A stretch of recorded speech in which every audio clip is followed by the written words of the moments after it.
Good evening to you, sir. Thank you for joining us. Thank you. Good evening. I have on my right-hand side Nana Yao Sapon, his aide to Alan Tremantin with Movement for Change. Good evening to you, sir. Thank you very much for joining us as well. Good evening, Beatrice. I do have a video call with us, Professor Peter Korte. He's an economist and immediate past director of the Institute of Statistical, Social and Economic Research.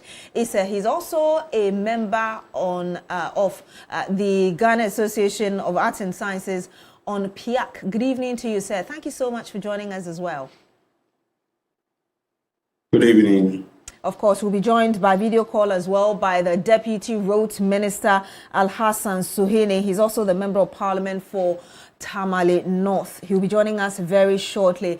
I just told you what the government intends to do, and I'm sure you're already aware of the years of roads that were declared by the former President Nana Adu Akufo-Addo. But right now, let me paint a picture for you what the situation is like as regards roads in Ghana. We do know that the country has a total road network of about 94,203 kilometers. And these roads have been categorized into 3 trunk urban feeder. In case you're wondering what trunk roads are, these are like roads that are considered for long distances. Maybe you may call them the highways. And in terms of the current situation of our road condition across the country, statistics show that only 27% of roads in Ghana are paved, and as much as 73% are not paved. In terms of the quality of the roads that you ply on, 44% is considered good, 34% considered fair, and 22% considered poor. And like I just told you, the Mahama administration intends to construct a number of roads under the Big Push agenda. These roads, some of them are new, others we are told will be completion of some road projects that were started by the SWAL Nana Adu Akufo-Addo administration. There will be major bridges and interchange projects as well. I'll just read just a few to you.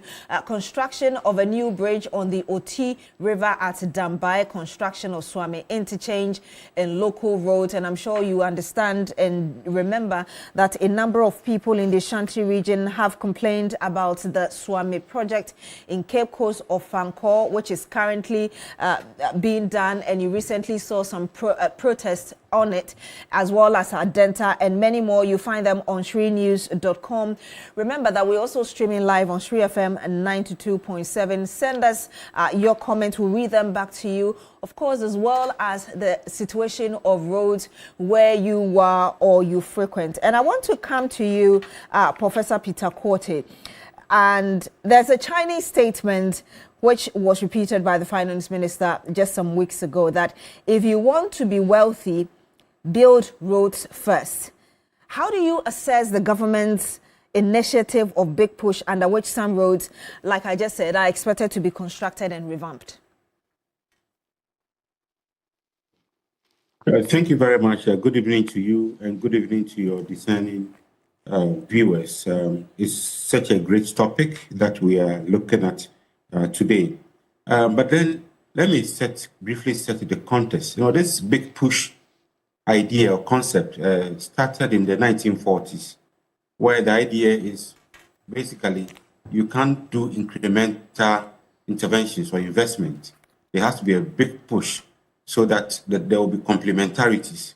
So investment in multiple areas, multiple sectors that will provide backward and forward linkages.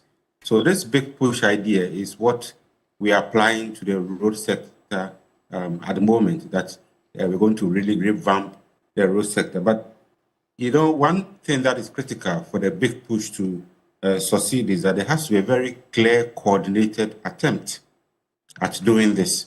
You cannot just rope in a Big Push when there's lack of coordination. The Big Push will also bring in the private sector. It will set the pace, provide incentive for the private sector to engage. So if it's road, then government has to set the pace with incentives for the private sector to come in. And I think the NDC's or the current government's agenda of the big push, the $10 billion. I don't think he has 10 billion sitting in his account recently to spend, but with the hope that it will provide the environment for the private sector to engage with a coordinated approach to revamp our roads. Our roads are bad, as your statistics show. Only 27% are paved. The rest are fair, some are bad. But then there's a history to all of this. Our roads are not we don't construct very quality roads. It's an issue of quantity rather than quality. So as we get on with the discussion, I think we have to also look at this issue of quantity versus quality. But other countries have tried this big push approach, Taiwan, Korea, and they've made some good strides with a big push approach. So for me, I support the idea of the big push. We need better roads. We need roads that will link our food production areas. We need better roads that will connect all the regions, districts, towns, and villages so that this massive rural urban migration can be curtailed. So we certainly need better roads. But the question is, where do we find the money?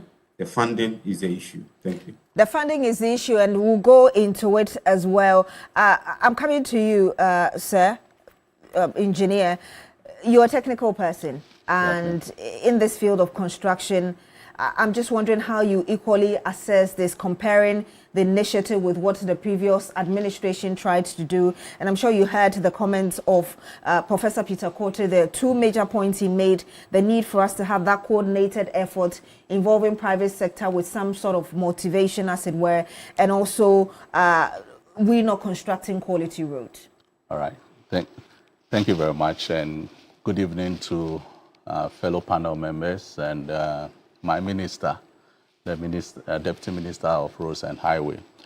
Let me start by saying that the Ghana Institution of Engineering, which I represent, is also very concerned about the state of our roads, and what the government has brought up is very welcoming. So there are two things: the quality of roads, and how do we ensure that the roads that we construct meet the right quality. And that is where we need proper planning, and also the right professionals to do roads for us. Now, we've heard a lot from the government and the Minister of Roads and Highway on their plans. From what we have studied so far, I think the strategy of the government is in the right direction. Almost all the roads we've seen in the phase one are actually connecting cities, and we believe that if we do it well and we do it rightly, we will be able to reach the destination that we want to. But the question is, how do we ensure that we get the right or the quality roads for our country? Yes, you rightly said the previous government started something. They actually talked about year of roads for so many years, and we are where we are. Where do we go as a country? I believe as an institution, ours is to ensure that right from procurement of the contractors or professionals, consultants who will be undertaking the design, the construction, we ensure value for money. We ensure that we use the right professionals to be able to design and construct our roads. We believe that as a country, we have the requisite personnel, we have the right professionals, but maybe what we are lacking is proper supervision and enforcement. So for us as an institution, we are calling on professionals to be professionals, the government to ensure that they use the right procurement methods to ensure that all these roads that we want to construct, we ensure that we have value for money. In terms of ensuring also that what Professor Peter Korte said, he talked about the fact that we need to ensure private participation, the private sector to participate. I think, yes, generally over the period, that's what governments have been doing. We've been using the private contractors to construct our roads. What we encourage governments to do is that we get our local contractors and local consultants, local professionals to be able to spearhead the big push agenda. So in terms of network, I think from what we have seen as an institution, it encompasses the whole country. And we know that almost all our major arterials, as we speak, they are not in good condition. And this can help us to improve our socioeconomic development as a country. So as an initial point, I think this is the right direction we should go as a country. But we need to do it well and do it rightly. We need to do it well and do it rightly. Let me acknowledge that we do have via video call with us as well, the Deputy Minister for Roads, Alhaji Suhini. Sir, if you can hear me, I know that you've been on a number of tours with your minister across the country, assessing roads and really what needs to be done. Earlier, we heard the Finance Minister, again, a day after the mid-year budget presentation, talking about the government considering 32 roads under the big push. And you, about 3 weeks earlier, you also granted an interview somewhere where you said that about 50 road projects were being considered. Can you bring clarity to us on really what the numbers are looking like? Well, thank you very much, Beatrice. Let me say good evening to you, your viewers, and my colleagues on the set. There's really no confusion. You know that even if we had 100 roads listed, it will still not be enough to connect the country the way we all wish it to be connected, so that we can drive the maximum benefits from road transportation. Yes, a number of roads were considered at the planning stage, and there was a consideration that the first budget could take about 50 of these roads, but upon consideration and due regard to other competitive, other equally important, expectations of government, it was decided that the first batch be reduced to about 30 roads. But even the 30, if you look at the lots, they are more than 30 lots. So they are really broken down into different lots, which is almost about 50 lots. But yes, the critical corridors cover about 30 of these roads. So it's an issue of planning, it's an issue of prioritizing, and it's an issue of doing what the budget can support, because we don't want to fall into the trap that many other projects have fallen into in the past, where they are started without dedicated assurance of financing, and then a few months after cutting short for the project to commence, contractors begin to have problems because the government is unable to make good its promise of paying for those projects. So if you notice, even as part of the projects that have been captured in the first phase, you realize that some projects that were started like that without dedicated fund source of captured under the big we can be assured of a dedicated funding source to help the contractors to finish these projects, because we consider them critical, and it is important that giving you ones that are equally critical, we help to finish these ones that we have inherited, such as the Kaswa Winneba road, the Ofankor Sawam, and many of such other roads. So the difference in the numbers, 50, 30, can be explained either by the breakdown of the lots of the 30 or also by the decision to face the implementation of the Big Push project. So you consider, and you've mentioned about 3 roads that you consider a priority.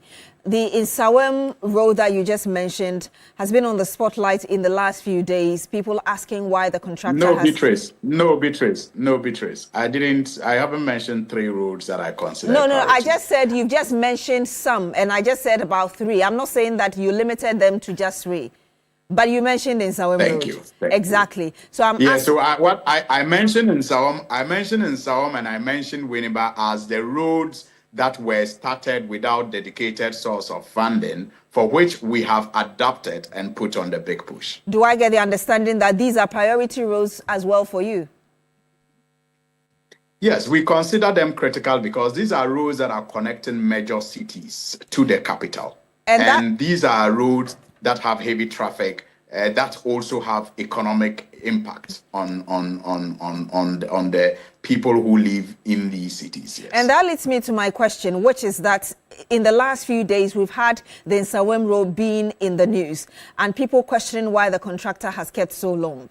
Are you able to tell us when, for instance, that particular stretch, within which time you've been given that it will be completed, or at least it will be made more trouble for people who use it? Well, I do know that from Sunday, the contractor has been actively working on improving the portions that have deteriorated over the period. I mean, the contractor obviously had to slow down work on the road and eventually almost vacated from the site, like many other contractors across the country, due to non-payment. I think that contractors are a special group of patriots in this country, given the lengths that they go to sometimes pre-finance these projects, especially in cases where there is no mobilization paid. I always marvel at the risk that they take to raise funds to, mobilize to site and to pre-finance projects, and sometimes without even knowing when payments will be made at all to them. So across the country, what we are faced with are projects that are either delayed or abandoned by contractors because of non-payment. And the ministry, like my minister has repeatedly said, is saddled with a debt of over 21 billion Ghana cedis. And remember, this is a ministry that has a budgetary allocation of sometimes less than 3 billion Ghana cedis. So you can imagine how difficult it has been since we had to convince some of these contractors to return to runs that they will be paid, given the quantum of debt that is on our books and the allocation that they know we have. But thanks be to God and the vision of His Excellency President infrastructure agenda, which this year has been dedicated to the road sector, has come as a big relief, not only to the ministry, but also to contractors that are on some of these critical roads. And it is the reason why we took the pain to get Parliament to approve the dedicated source of fund, in this case the ABFA, to the Big Push agenda, where funds from the ABFA will be directly allocated to fund some of these critical projects. And I heard you make reference to that profound Chinese saying that if you want to get rich, you first have to build roads. Indeed, roads are a catalyst for economic transformation. And at the basic level, you can even see it. I mean, in our communities, when we live in those communities without good motorable roads, opportunities to do business are limited. But every time the road in front of your house, the road in your community gets a facelift, you begin to fail to count the number of shops that just spring up, the number of businesses that spring up. I mean, that is a basic test of how roads actually serve as a catalyst for economic transformation. And it is the reason why we identified some of these critical roads that didn't have dedicated source of funding in the first place, and absorbed it onto the big push program. And it is the reason why, as we speak, Beatrice, we have been able to advance some money to this contractor on the Nsawam Road, and he has since been on site actively working to improve the bad sections. As far as I know, since Sunday, he's been actively working on the portions that people have complained about in the past. And I'm sure within no time he will improve it, yes. Has he given you any assurance as regards the time the entire stretch perhaps will be made motorable for them? That's the question I asked earlier. Well, I think that the contract has a timeline. The contract was initially supposed to have been handed over somewhere July 2024. It got extended to May this year. But unfortunately, because of the financial reasons and other legal challenges, we are unable to hold the contractor to that strict timeline of handing over the project this year, because it was supposed to have been handed over May 2025 after the last revision from 2024. But we all appreciate the real problems that each side is faced with, government and the contractor. And we are working on a new timeline. But what is reassuring is the fact that he's back on site, fully mobilized, with some appreciable financial resource advanced to him. And I believe that it will take the work a long way. But indirectly, what you're saying is that you don't expect that the road will be done this year. We have to be realistic. If a road that was supposed to have been handed over in May could not be funded for the most part of this year, if we have only made funds available this month, we obviously need to revise the completion date of the project. And I am not able to speak to an exact timeline as we speak, but it is our hope that the contractor, given his capacity, will fast track the work, and it will be exciting to have him finished by December. But that is not the timeline we have given, by the way. I will come back to you, Alhaji Suhuyini, but I want to come to you, Mr. Yaw Sarpong.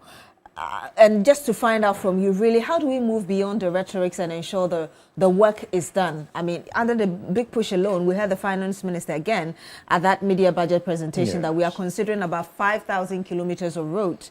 And I read to you the road network, over 94,000 kilometers, and about just 27% being paved.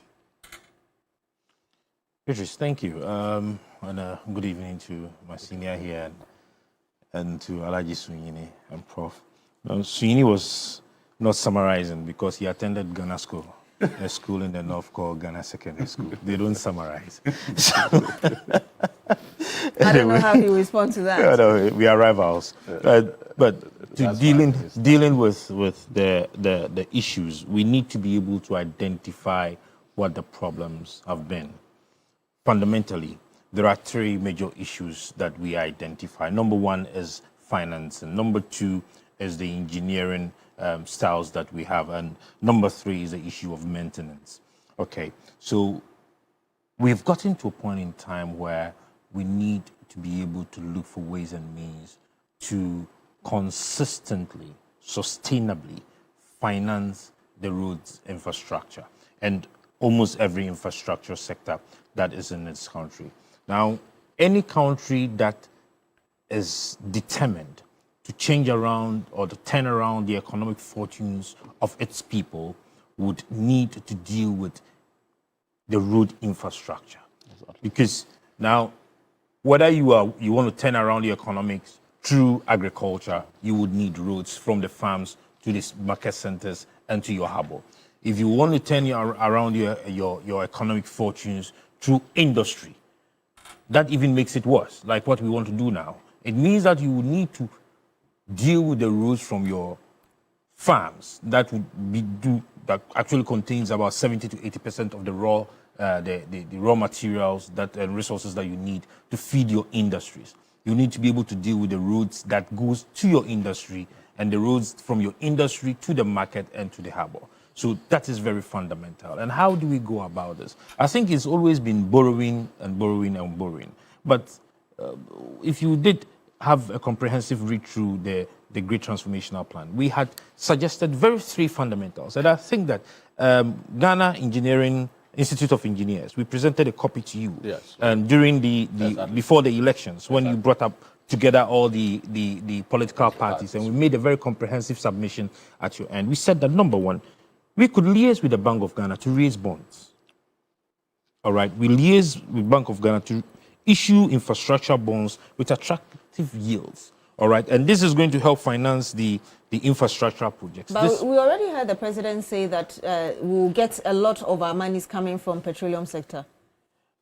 Oh, yes. But, I mean, at the end of the day, how do we go about it? It's not going to be for free. If just the petroleum sector alone cannot support it, these are other alternatives we have. We also had suggested that we provide fiscal and non-fiscal incentives to the private sector for them to be able to invest in the roads infrastructure. How are we going to do this? If you go to other jurisdictions, I mean, if you go to the Dubais and you go to the Texases, where all of them, these men have gone to study and they are back in the country, you see a 6-lane, 10-lane roads, all right? Then you would have about 2 of them that has a towing system. Yeah. You have about 3 that do not have a towing system. Yeah. If you want to drive and get your destination faster, you would use a toll. Yeah. You would pay, you go. If you want to be in traffic and then drink your tea in your traffic and listen to news, it's for free. But at the end of the day, what happens? You find out that most of the people would want to use the towing roads, part of the roads, and get home faster, get to their businesses faster, because time is money. And we had also suggested that we would have to look at the towing regimes that we even have. Okay, there are most of the roads, especially the busy trunks, the one you call the highways, that we can tow. I mean, if you're using, we have, I mean, unfortunately or fortunately for us, Ghana's situation is very attractive. Why? Because you have all these trucks from Togo, from Burkina Faso, you would have all these trucks from other Ivory Coast and other places using our roads, and they use them for free. I mean, I know that they will talk about the other monies they pay, but realistically, they use them for free. If you get to a place like Tamale, the roads that were constructed by TSEC, they've lasted for some time, but at the end of the day, you do not see any towing system on that road. We can make some monies from those places. Now, when we talk about the re-engineering, Ghana has grown. And I say this with all apologies to our engineers. We have been in this country, we saw the population grow. And I will tell you that they have not reviewed their drawings. What does that mean? Let's be honest with ourselves. My dear, you have been on the road since your secondary school that you started seeing stuff. Have you seen any re-engineering on our road systems, apart from the interchanges that we've seen in recent times? No, we have not. If you look at the drainage systems that are by the roadsides, the sizes we had those days are still the same sizes we have. So if you're looking at moving forward, then we should look at re-engineering our infrastructure, our road infrastructure. We should look at the modernity in which Ghana is moving, the cars that we are using, the trucks that are coming into our system. We should look at the climate change that is happening and then re-engineer our drawings and other things to suit the current moment. All right, so I don't see why we should be 10 years back. We should still have 2-lane roads in major cities that the traffics are very high. All right, because I know that when you are talking about re-engineering, you will also be looking into the traffic management systems that we have.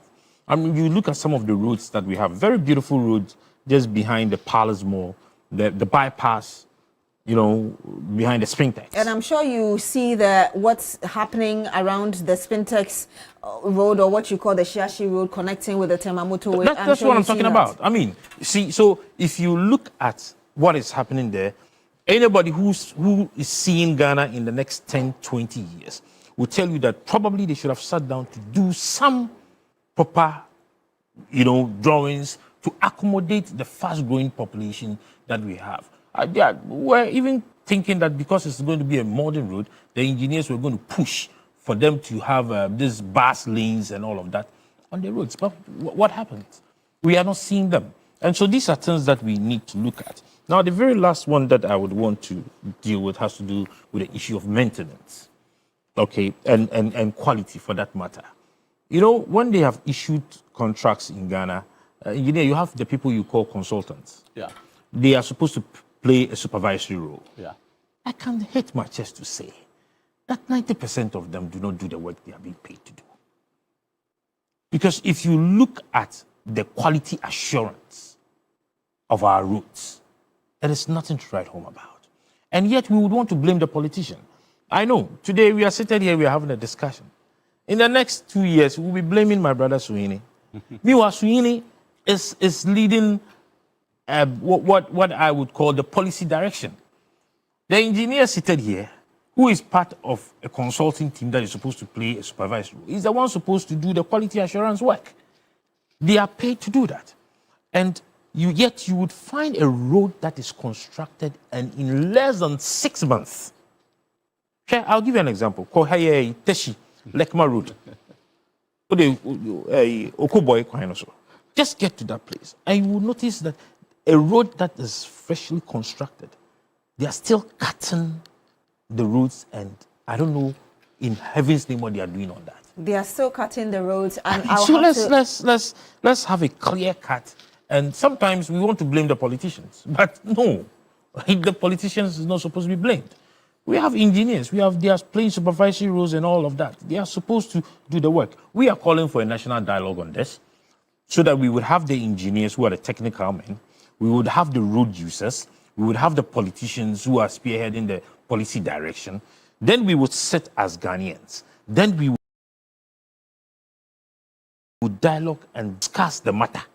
They called us. We spent, how many hours did we spend there? Almost 4 to 5 hours having discussions. I'm yet to even get a copy of the report.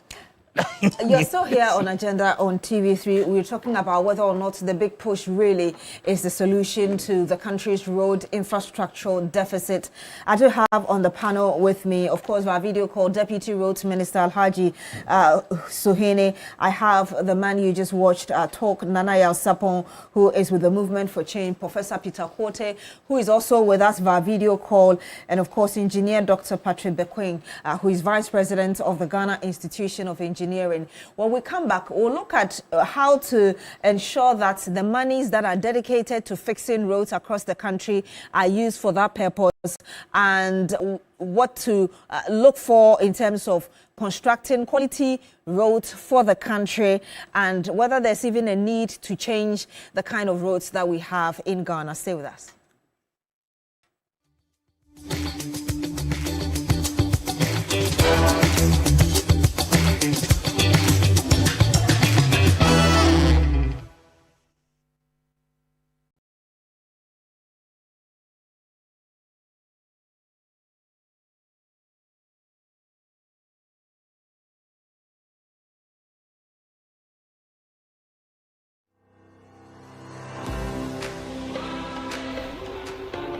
At Academic City, we are not just students. We are problem solvers, innovators, and future-ready leaders.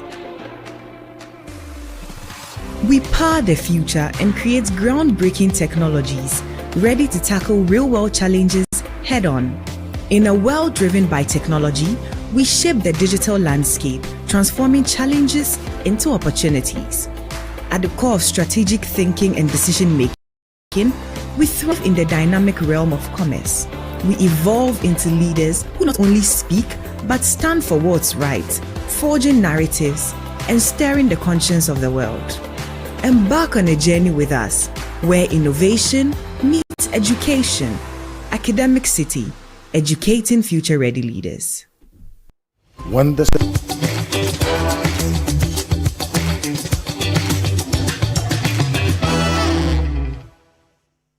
And you're still here on Agenda on TV3. My name is Beatrice Adu, and tonight we are looking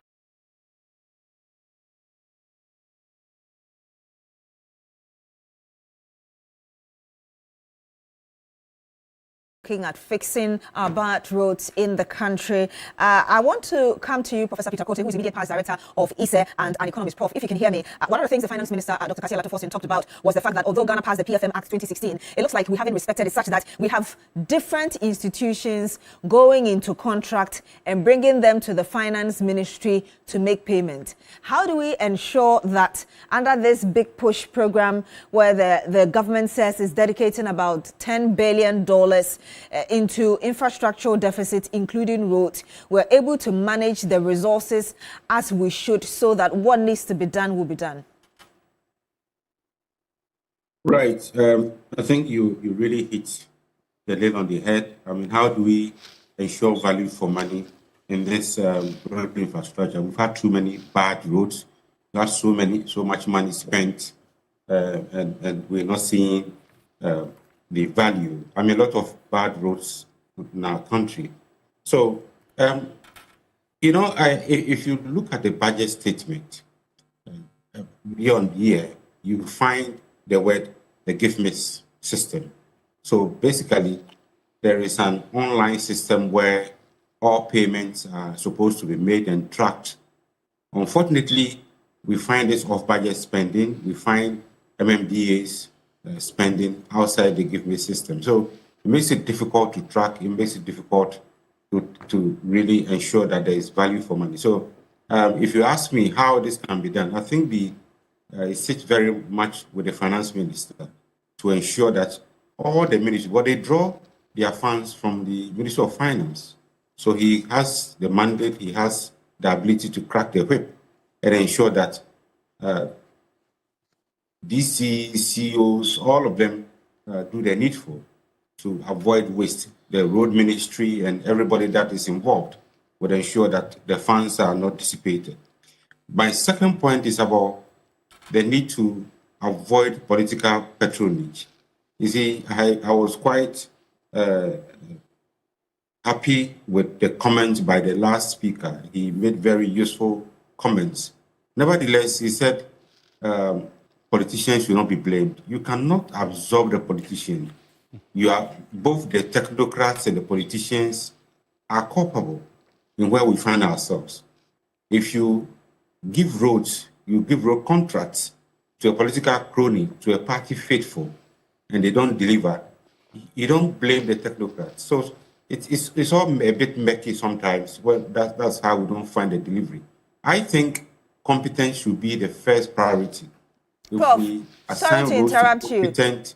Let me take you back. You're saying that if you give contract to party cronies, is that what you suspect has happened with our road, contract over the last years, the reason we're where we are?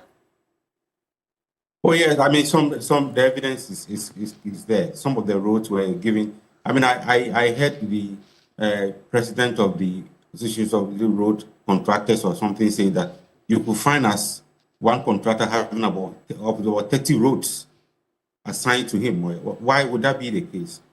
So I think if we allow competence, we assign roads to people who can undertake the job and also distribute them fairly.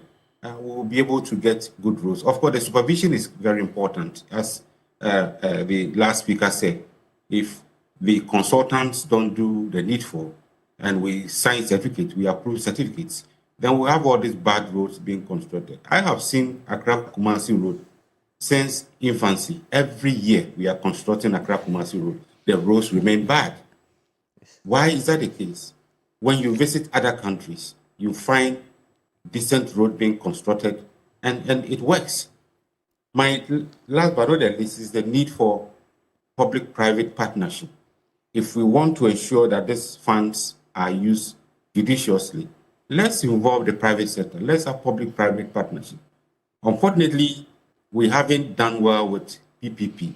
The road tolls have been taken away. I mean, we've made it free for most drivers, commuters.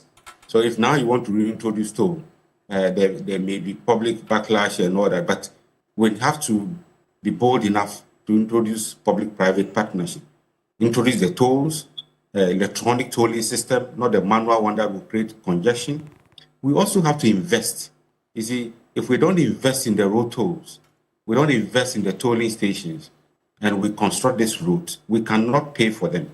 So I believe there are a couple of things we have to do to ensure value for money, ensure that all the funds that are being allocated go to support very high quality roads. I like the idea of the big push. I like the idea of constructing roads, because roads are very important, but the need for value for money is very critical. We have not been very much, we have not done very well with that aspect.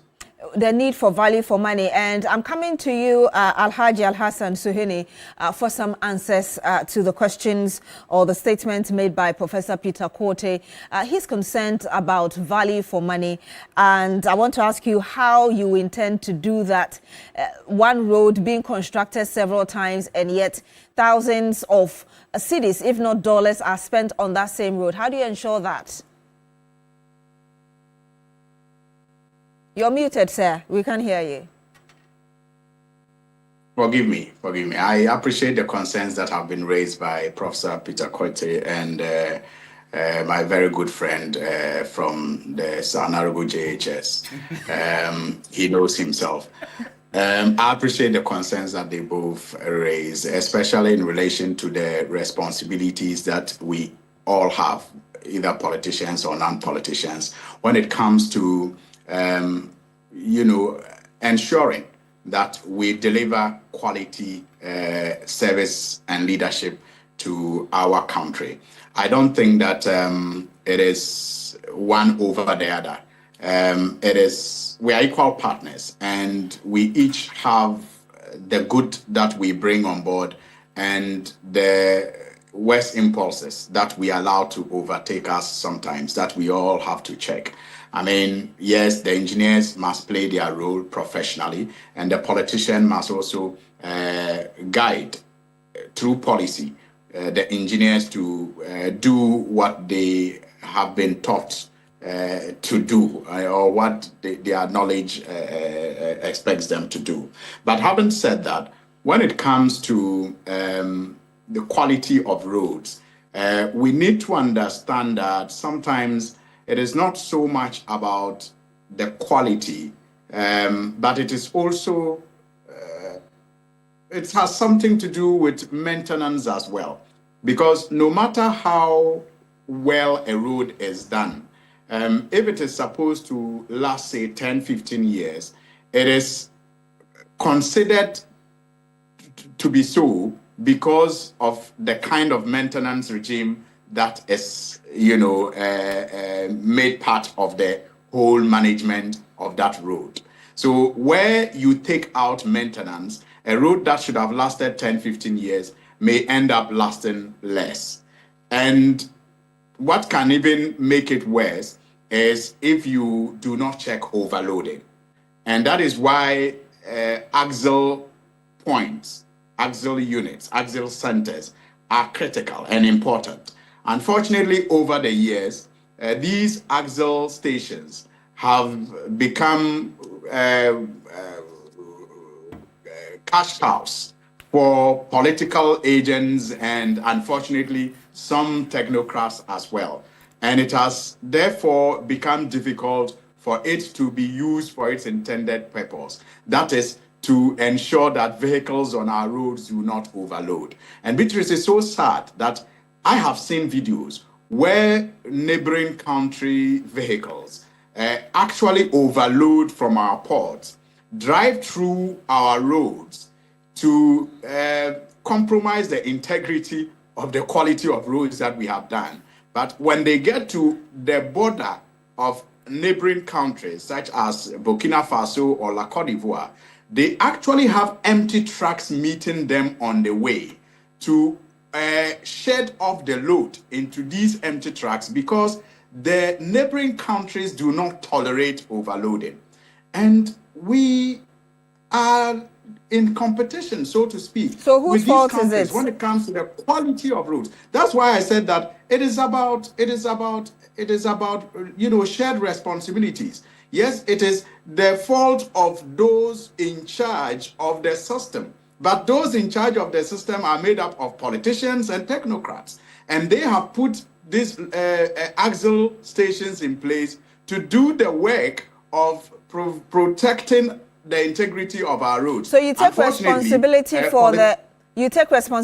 for the lack of respect on our roads, even by foreigners. I don't understand.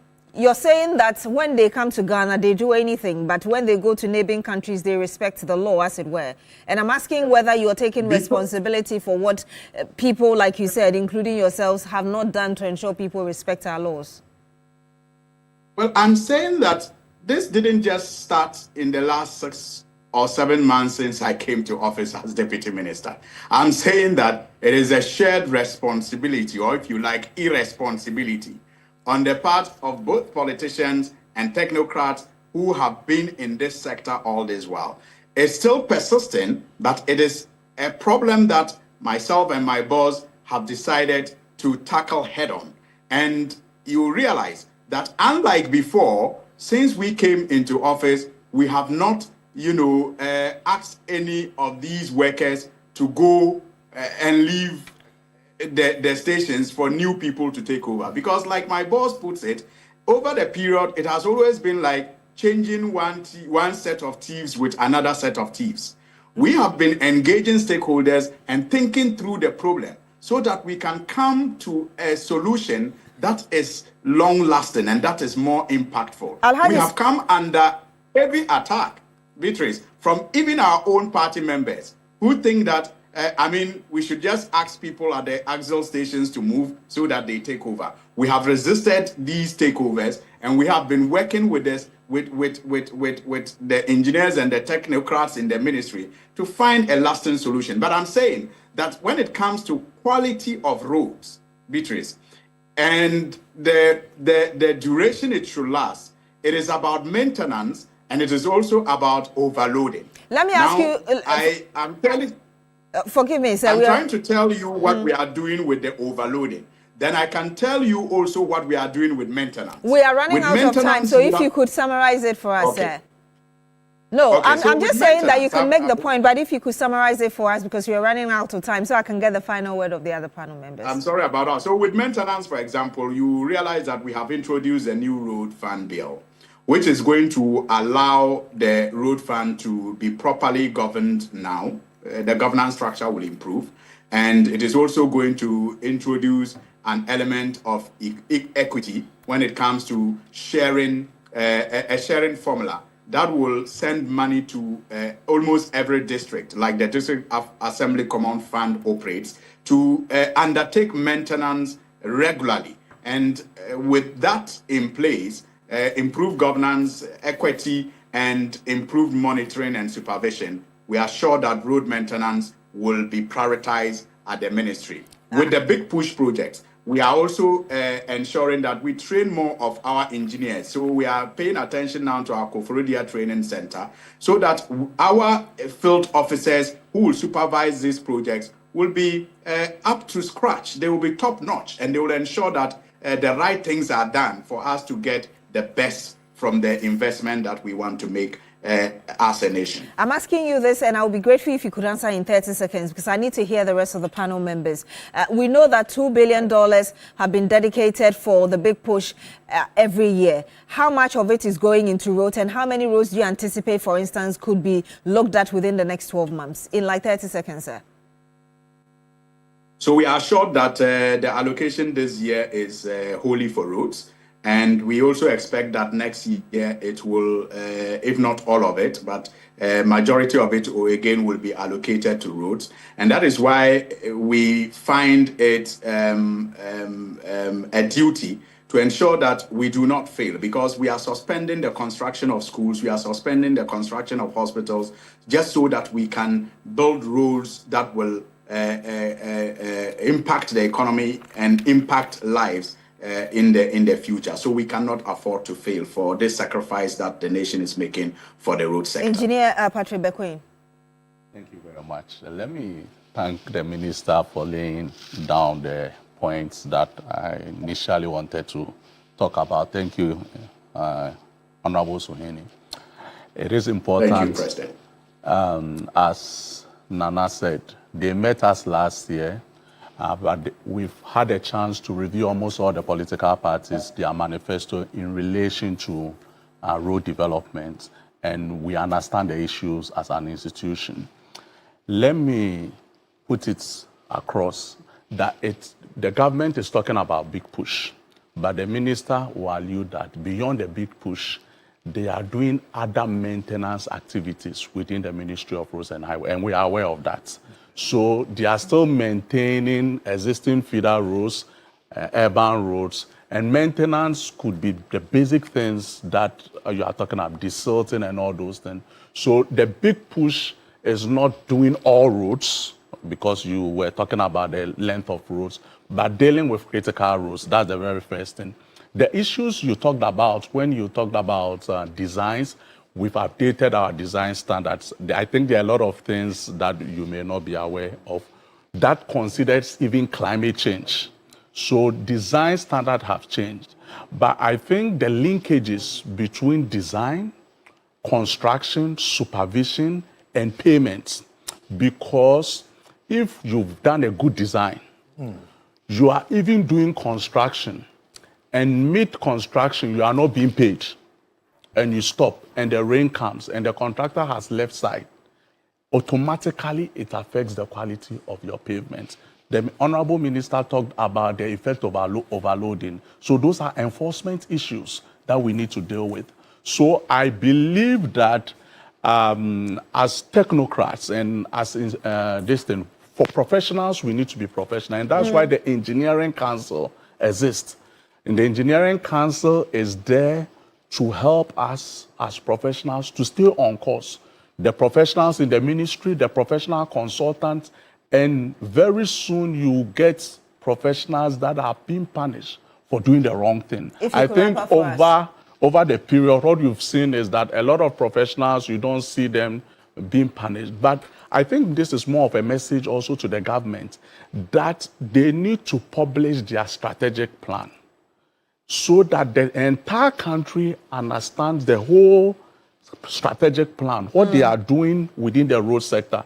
Because this year we are saying 30 rows or 40 rows, and people are worried, what is the maintenance strategy?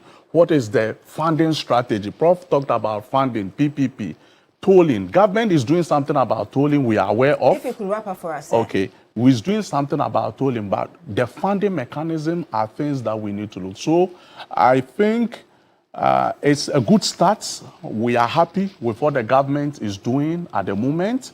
It's actually in line with your political party's agenda, and we need to support it, but we need to be cautious, and as professional engineering body, we will monitor whatever the government is doing, and if we have anything that is wrong, we will come back. We'll come back and tell them. So that's what we will say for now, and we look forward that it will succeed so that the socio-economic development of this country we will achieve it. That's the country we want. I'll come to you very shortly, Mr. Sapon. Let me just read about two messages from you. Prince Henry from Koforidua says, the Accra to Insawam Road has become a national security threat.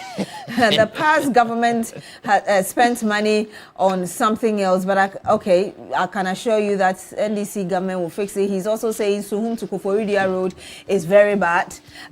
There is Nana Yao, your good evening, Beatrice, and your panelists. For me, any new major road road must be in 4 lanes with 1 predictable 4 bus lanes, looking into the future, and a few more of your messages coming through here. But let me get your final words in like 45 seconds. Beatrice, I think that I'm pretty much excited with the responses by engineer, and I look forward to meeting them again for us to have a real look at what they have gotten. And I hope that they credit us, the movement for change and the great transformational plan, for the strategies we're giving them. But Beatrice, the NIB, the National Investment Bank, was established in 1963. Now, their main mandate at the time was the financing, or was development financing. And when we talk about development financing, then we are talking about the financing of infrastructure and industries. I think that it is time probably the government would have to The finance minister said that he has already spent some money investing into it. No, they've given them some money, but are we able to bring them back from just doing the salary loan thing to doing proper development financing, where we would have that focus? Because maintenance is no cheap work. Maintenance is a lot of money. And if you want quality infrastructure, it takes a lot of money. There should be a dedicated bank to that effect. We'll have to end it here, unfortunately. Hopefully, we're able to get some more later. But thank you very much for joining us on Agenda tonight. My name is Beatrice Adu. I've had on the panel with me Engineer Dr. Patrick Bequin, Vice President of the Ghana Institution of Engineering. I've also had with us Alhaji Al-Hassan Suhini, Deputy Roads Minister and Member of Parliament for Tamale North. Professor Peter Quarte, Economist and immediate past Director of the Institute of Statistical, Social and Economic Research, ISE, and of course, we've had with us as well Nana Yao Sapon, aide to Alan Tremantin, Movement for Change. Thank you so much, gentlemen, for joining us on Agenda tonight. My name is Beatrice Adu. Join us again next week.